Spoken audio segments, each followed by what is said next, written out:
what's up? Working on a order tonight. My man J-Dub out in San Diego. I got some Horween Essex. Stuff is awesome. See that? It's about 6.5, 7 ounce thickness there. For this application, this thing will be a beast. It'll be awesome. This is one of my favorite leathers in there. Horween. If you don't know about Horween, look them up. They've been doing it for hundreds and hundreds of years. Maybe not multiple hundreds, but close. Anyway, it's a super nice leather, and for this application, it's a watch strap, watch band. This stuff cuts clean. The edges finish so nice, and it makes a really nice end product. So I'm going to show a little bit of the process. I just wanted to start doing this for some of my Etsy shop customers, and just kind of showing the process and sending it to them when my order's complete. So here we go.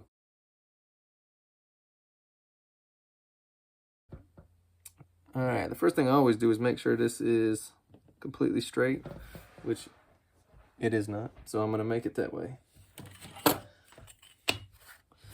Get my old trusty here, straighten this thing right out.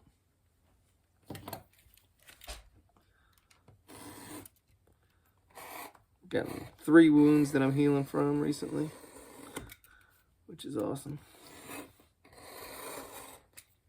But they are healing. All right, that sucker is fresh now. Reason being, I'm gonna run it across this. I got it set right to my 20. I go a little bit heavier just to give myself some space. The last thing I want in a watch band is for that watch strap to be inside those, the lug width, and then you can see the pins in there. It doesn't look too good. So that's why I want this super straight, and I can run it right up the edge of this and get a nice clean 20 millimeter width starting point here. Ooh, it's kind of clean there. I don't even think that's a nice razor. I've been using that thing. Let's see, my man requested a gold buckle here. So that was pretty good. I don't know if I've done gold on a. I like that. I like that. One thing I always do is check right here just to make sure that width is going to be right. I always check kind of throughout the strap. If I can pick it up, I know it's just right. If I can't pick it up, then I end up not liking it, and I'll cut another one. But for this one, that's why I go a little bit heavier too. For this one, fit just right. So some people may do these a little bit differently, but here I go. I don't have any presses or anything that cut these out for me, so I want to make sure I get a nice clean cut there. Fold over here.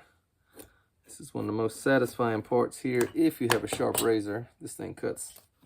I think I just changed this one last night when I was working on something. Let's see. Oh yeah, that's butter right there. So it's real important on here. Both of these sides match. This one's a little heavier, so I'm going to take it down a little bit more.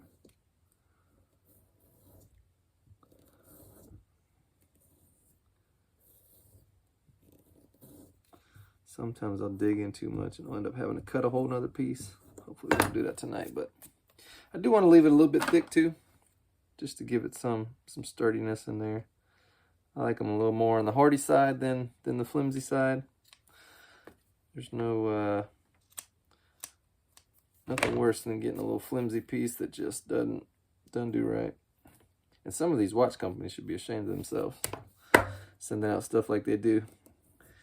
Get a $300, $400, $500 watch, and they give you some 40-cent piece of fake-looking alligator skin, some piece of trash liner, and try to make it look fancy.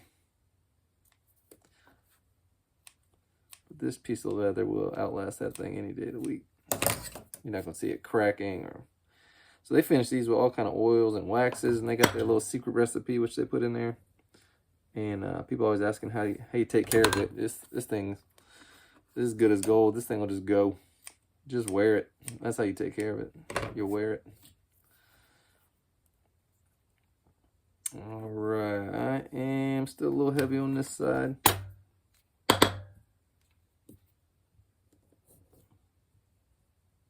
Just want to touch it right there. There we go. All right, so now you see Kimi flip it over. That's where I'm going to flip my piece here. This is my busted hammering block right here. right, so I'm going to get these even on both sides. And as I've worked with these more and more, I like to give a little bit more room because I think it looks better. And also, that one is a little bit, I don't like how that looks. I'm going to get a straighter one. All right, we'll be back. This one's much straighter here. So I'm going to basically puncture this back to front. Important I get down even right there so this doesn't look all wonky. Wonky, I don't know when I started using that word. All right, I like that. So I'm just going to widen them up a little bit. Give them a little stretch in there. And we're going with a creme de la creme slow cream stitch. It's probably the most popular. I would say, I bet you the Essex is the most, this Horween English tan is probably the most sought after, I would say, in my shop. I think it's probably my highest selling one. This one or the natural. Horween makes this natural in a chrome XL, and it is, stuff is it. Anything Horween makes, I'm all about. They make the NFL footballs, NBA basketballs, baseball gloves. So they got it figured out. And it's out of, is it Chicago? I think it's Chicago. Like I said, they've been there for quite some time doing it right. When I first got into leather, I didn't even know. I didn't know the difference between any of it. But the more I've been working with it, it's one of my most popular leathers. I mean, people are searching for it everywhere. So I am glad to be able to grab some and make some stuff from it. And it's funny too, when you get some of these super nice leathers, they also, the finished product just comes out so much better. Just the way they take the stitch, the way the ends finish, you know, all those things that just really make it something nice and unique. So I like to get these on top of each other so they're not crisscrossing, or I'm always careful to pull too tight because you don't want it to pinch on the edges. Hit it with a double knot.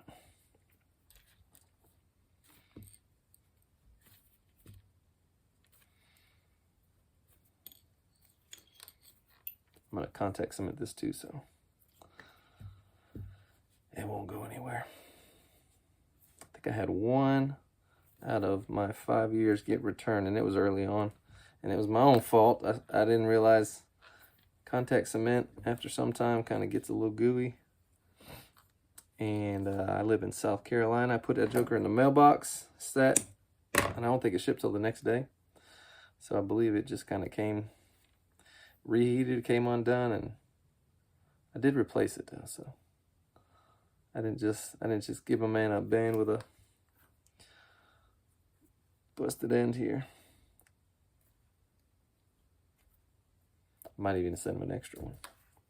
120/80 is what I'm making. So basically I'll make a 120 millimeter tail and then an 80 millimeter tail, and that's kind of the standard that you get if you were to buy something in stock.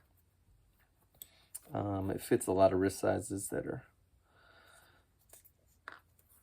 range in there, so it tends to work out well. Since I am making this, I've got a few laying around my shop. I think in that exact dimension, I might throw you a little something extra in there, just because I'm feeling froggy tonight. So out in San Diego, you can sport them around, show everyone. You got to tell at least one person though, if I do send you something else. All right, we got that locked in. So now I'm just going to cut this 120. This is going to be the top portion, or the bottom portion here. The top will be shorter. So I'll go right a little bit over to 120, and that's because I rarely get a clean cut the first try, so I end up having to come back. I know there's stencils and all kind of stuff, but I had this and it worked for me. Worked for me for now. So, did I get my bald head in there? Let's see, I was a little bit heavy on that side. There we go. I'll finish that off anyway earlier with some sand, or later. Earlier, what am I talking about? Later, just with some sandpaper and then some gum trag. Hit it with that and we'll be good to go. All right, so now we're going to start on the other side here.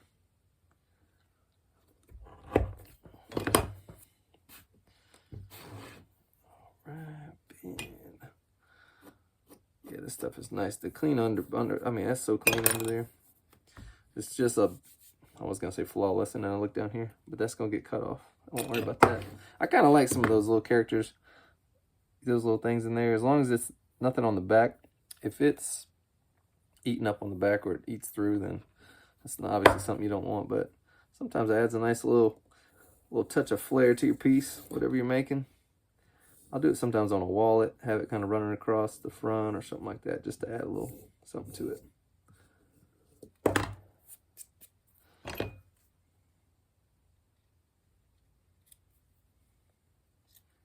I'll be super careful here not to cut any more than I need.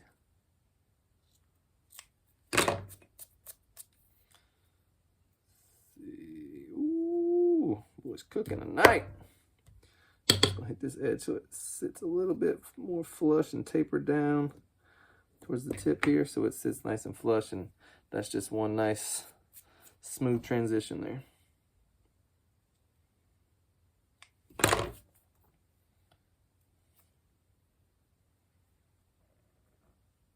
All right, actually lied, just a hair heavy on this side. All right. Here we go.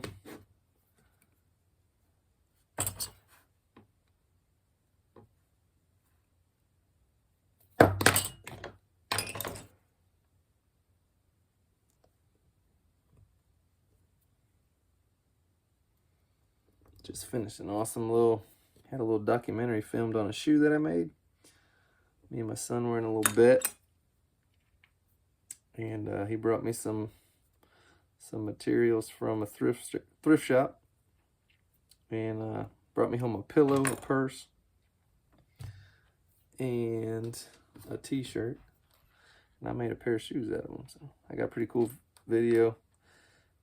Just learning how to do all this, so bear with me, but I think the content's gonna be good. But I got a pretty cool video coming to show the process there, and kind of show the bet. I won't give away any secrets, but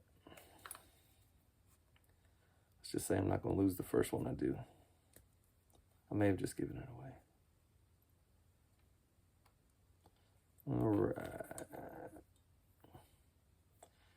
My hands have gotten to the point where they just kind of do it on their own, because I've made these for a few years now, which I like because I used to feel so clumsy. Less thinking for me is usually better. It's part of why I love doing this, though. I'm working with my hands. 9 times out of 10, I got a basketball game on in the background. Something.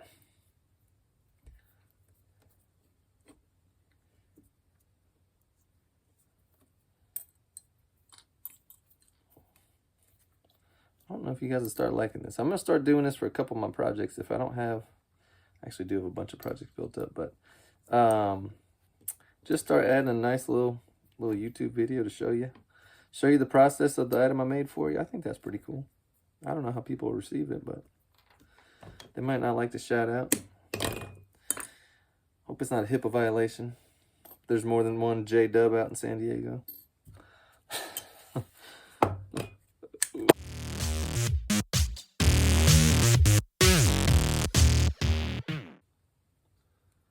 This is going to be my 80. This one is a double because I'm going to need a buckle on one side, and then it's going to attach to the watch on the other.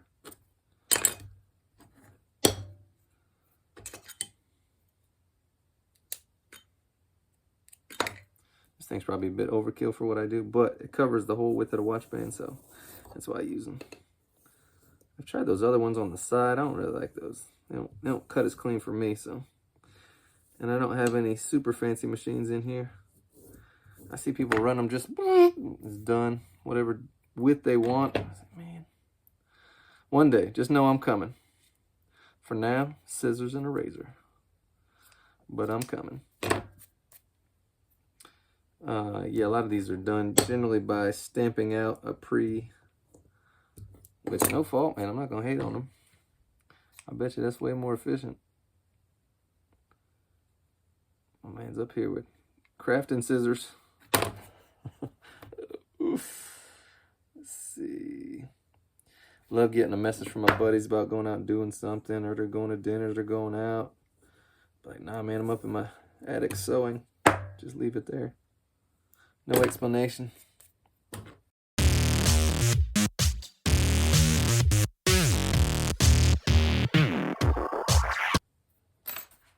Where's my little pen? Jay, I'm going to put you a little secret message up underneath there.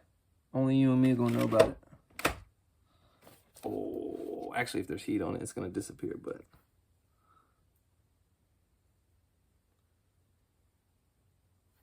So actually, I'm the only one going to know about it. Got your initials right in there, my man. J-Dub. Whoop. How about that?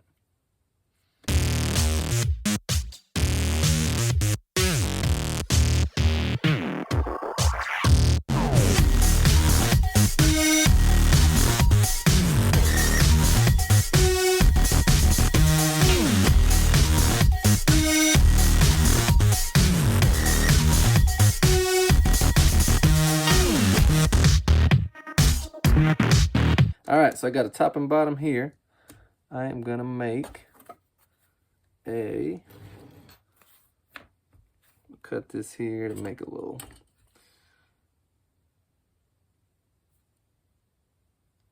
loop here.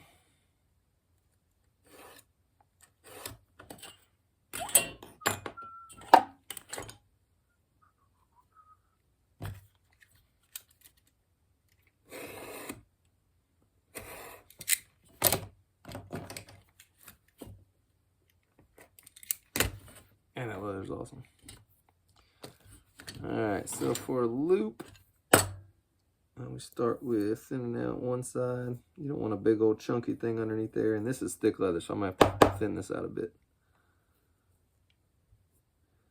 so it doesn't get irritating on the wrist and just look ridiculous. All right, it's the way I usually do it. Again, others may have different ways. This one's worked for me, so I'm gonna stay with it till told otherwise.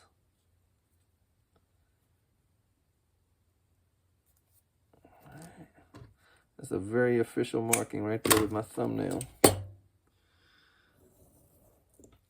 Saw that on Google one day.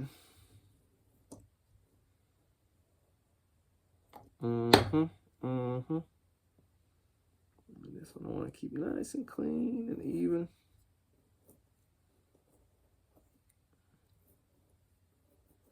Thing used to be so intimidating to me. I used to run through so much leather, tear it up. Now I just run through my fingers with it. It's great. They're not as expensive.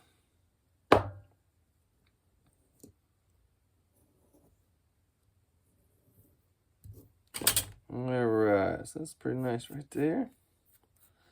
Pretty even. It's always going to be bigger after I thin it down. So I hit it with the official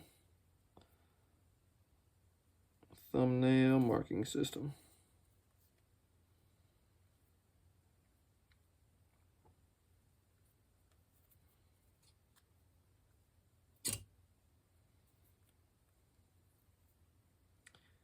Boom. Thing hits it, you just know it's right. Thin that very end to feather it out a little bit. Like that. Alright, I'm gonna contact cement, glue this, put some holes in here, and then I'll come back and finish these edges. Alright, so I'm back here. No, I'm not gonna press another hole. I think that's about right. So what I'm gonna do now, I'm gonna take some gum trag. Now the reason I call it gum trag is because I can't pronounce it. So there you go.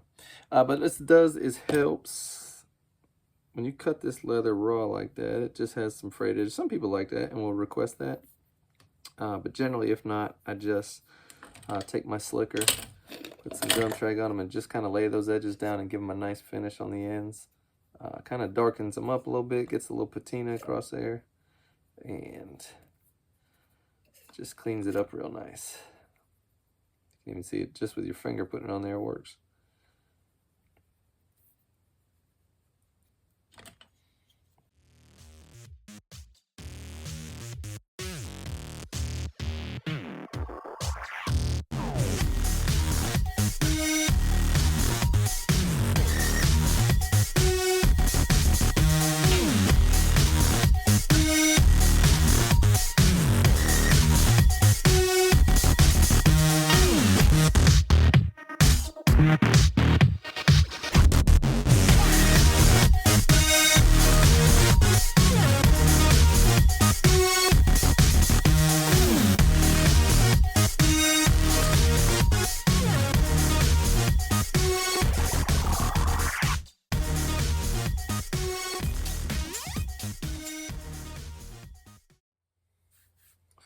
Alright, so I got my edges smooth. No need to watch all that. All I do is run back over it with that slicker constantly until I like where they are. I have my loop made here. So what I've done, I basically put a hole, you can see here, right in there. And I'm going to attach this buckle now. So I'm going to put this pin through here.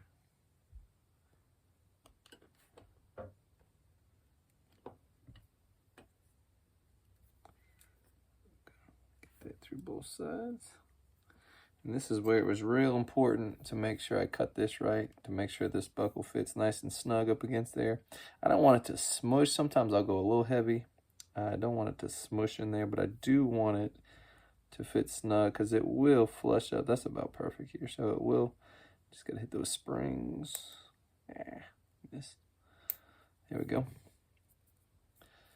So there is the gold buckle on there. I do like that. That is nice. I guess if you got a gold watch, you don't got much choice. So then I will add the loop here. And this is where I just want to make sure that this fits correctly before I do. I try to make these a little more snug just because it is leather and it's probably going to stretch a little bit. And I think I hit this one right on the head here. So once I get it started, I'm just going to pull it through. Finish this off. And there we go. This is again a English tan Horween leather. These things finish off nice. This will have an awesome patina on it. Probably take on a little bit of the, as you can see, the colors change when you flex it in there. It'll probably take on a nice patina though and darken up and have just a real cool character to it. So there it is, out in San Diego, coming your way. Appreciate your time.